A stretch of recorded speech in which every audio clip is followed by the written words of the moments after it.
हूँ जहाँ पर कोई कैंडिडेट नहीं पहुँच रहा, उन गलियों में उनके हस्बैंड हमारे साथ है।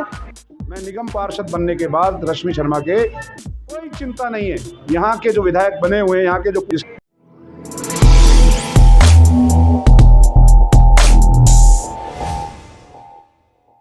डालूंगा नहीं, आपके पास नहीं भेजूंगा। हेलो नमस्कार, मैं विजय कुमार, आपका हमारे चैनल पर स्वागत है। मैं खड़ा हूँ दिचाऊ वार्ड के अंदर और यहाँ पे कांग्रेस कार्यालय का ऑफिस है, जहाँ से रश्मि शर्मा जी कांग्रेस की प्रत्याशी जो एक शिक्षक है एमए उनके हस्बैंड हमारे साथ है विवेक शर्मा जी, जो एक कांग्रेस सेवा दल से भी जुड़े हैं और काफ़ी मेहनत भी करे, जमीन पर जाकर लोगों से मिल रहे, बातचीत कर रहे हैं और एक एक वोट तैयार करके, क्योंकि खुद भी गया उनके साथ। और क्षेत्र की समस्याएं जो क्षेत्र की समस्या है वो हम उठा रहे हैं। जय बिहार गया, J1 पार्ट 1 पार्ट 2, नया बाजार, इंदिरा पार्क, दिचाऊ गांव और हरिदास बाबा कॉलोनी, बहुत सारी जगह मैं इनके साथ भी गया हूँ। क्षेत्र की समस्या भी है, पानी की है, बिजली की है, क्राइम की है, चोरी की है, नालियाँ भरी पड़ी है, सड़कें टूटी पड़ी है। तो बातचीत करें सर, हम दोनों बहुत एरिया में घूमे, एक एक चीज़ें देखी है। सारी चीज़ों को देखने के बाद आपने क्या डिसाइड किया और पब्लिक की कितनी बातें सुनी और आगे कितना फॉलो करो?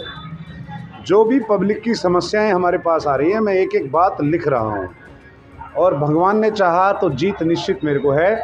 पर्सनली मैं कल 3 मीटिंग दिचाऊ में करके आया हूँ।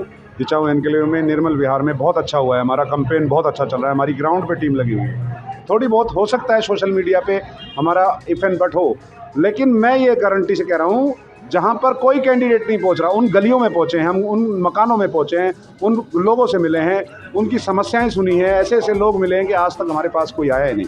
तो बार बार कह रहा हूँ मैं, बेरोजगारी पेंशन, बीपीएल पेंशन, ये 15 साल से सत्ता में है बीजेपी की सरकार एमसीडी के अंदर, और गरीब परिवारों को 1-1 हज़ार रुपये की शीला दीक्षित पेंशन देती थी। हमारी स्टैंडिंग कमेटी के चेयरमैन थे और मेयर थी हमारी मेमवती वरवाला, वो हमारी एमसीडी की हर घर की बीपीएल पेंशन शुरू करके गई। वो इन्होंने बिल्कुल ख़त्म कर दी, ना इन्होंने वो चालू करी, ना वो उन्होंने।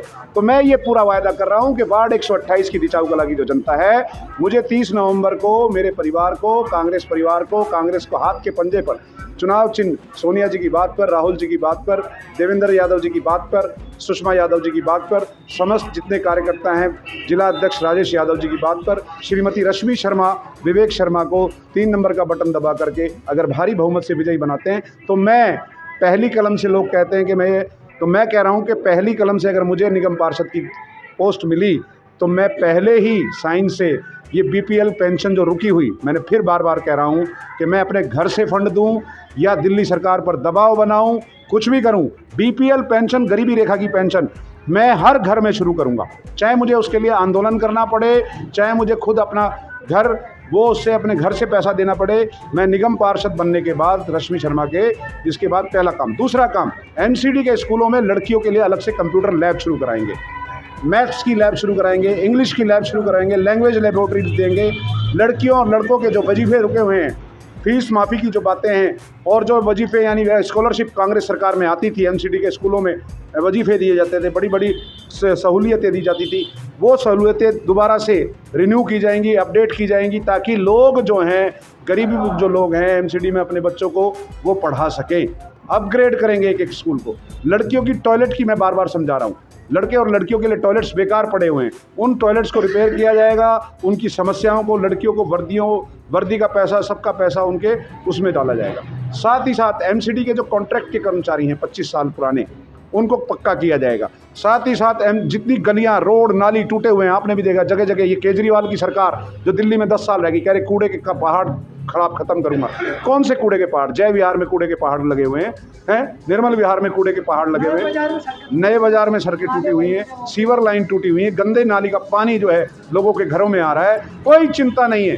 यहाँ के जो विधायक बने हुए हैं, यहाँ के जो पूर्व निगम पार्षद हैं, वर्तमान में निगम पार्षद से सीट खाली हुई है, उनको कोई चिंता नहीं है। उनको अपना धन बल, बाहुबल, इस चीज़ की चिंता है कि मैं कैसे ग्लैमरस में एक ही परिवार की सत्ता को दे दूं।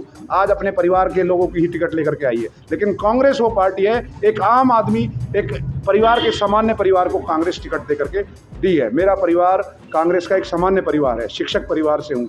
मेरे पास कोई धन बल नहीं है, कोई बाहुबल नहीं है। मेरे पास तो लोगों को हाथ जोड़कर उनके पैरों की चरण रज, एक वार्ड 127 की जनता की पैरों की चरण रज, ये मैं अपने माथे पर रोज़ लगाता हूँ। और वो जनता जनार्दन है, और उनको मैं जो मेरे परिवार का शिक्षा का और ये, तो उनका सोनिया जी का, राहुल जी का, प्रियंका जी का, मल्लिकार्जुन खड़गे जी का, और शीला दीक्षित जो हमारी स्वर्गीय मुख्यमंत्री है, जिन्होंने दिल्ली की कायाकल्प कर दी। मेट्रो, मैं बताना चाहूँगा, नजफगढ़ में मेट्रो लाने वाला कौन था? शीला दीक्षित सरकार। भरत सिंह जी वहाँ पर विधायक होते थे, लेकिन आउट ऑफ द वे महाबल मिश्रा जी यहाँ पर एमपी होते थे। महाबल मिश्रा जी के माध्यम से प्रणब मुखर्जी फाइनेंस कमेटी के मेंबर थे, चेयरमैन थे इसकी केंद्र सरकार की, मेरे सामने उन्होंने साइन किए। मैं उस मीटिंग में था बाहर, मुझे बाहर पता, अंदर तो नहीं मीटिंग में गया मैं फाइनेंस मिनिस्ट्री की, लेकिन बाहर जो कांग्रेस के लोग, हम लोग खड़े थे, मीटिंग अंदर चल रही थी।